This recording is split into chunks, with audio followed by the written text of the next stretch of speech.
He was so poor that his child could only eat peanuts, yet he poured all his savings into a so-called junk stock. Instead of getting angry, his wife took full responsibility for raising the child and told him to focus on trading. No one expected that in just 1 month, his $50,000 would grow more than 100-fold. Overnight, he became a multimillionaire. But instead of cashing out at the peak, he doubled down and invested even more. This was no longer simple stock trading. It had become a once-in-a-generation battle between retail investors and Wall Street elites. After putting every dollar into the market, Kyle would not even buy a $4 beer. Seeing how desperate he looked, his childhood friend urged him to cut his losses. Kyle refused. He said GameStop was not a junk stock, and he genuinely loved the store. His friend burst out laughing. GameStop was just a chain selling used game discs. Everyone played online now. The company was clearly dying. That was exactly what Wall Street believed. Melvin Capital, the same short seller that once bet against Tesla, had been shorting GameStop for 6 straight years. They crushed the stock from $28 a share down to $3. In 2 years, the company went through 6 different CEOs. Melvin's boss was already popping champagne at halftime, celebrating an early victory.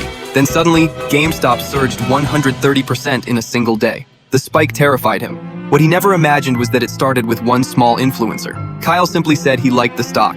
He believed Wall Street had deliberately exaggerated bad news, pushing the price far below its real value. Even worse for the shorts, GameStop was shorted at 140%. That meant the more retail investors bought, the deeper the short sellers sank. Even if they sold everything they owned to buy the shares back, the losses would still be impossible to recover. But Wall Street always saw retail traders as idiots, people who only cared about short-term gains, easy money to harvest. So when Melvin saw retail investors entering the market, he confidently added another 600,000 shares to his short position, waiting for the crash. In his eyes, these people were just fresh targets. What he did not expect was that this time, retail investors did not care about profit at all. They had nothing to lose. If a few hundred or a few $1,000s each could help bankrupt the people who never treated them like humans, it felt worth it. That was when the butterfly effect began. A nurse buried under $50,000 of debt invested half a month's salary. A college student with $140,000 in student loans put in his last $20. His father had lost his job after his company was destroyed by short sellers. GameStop employees were suffering too. Melvin's short attacks had crushed their business, and wages were delayed again and again.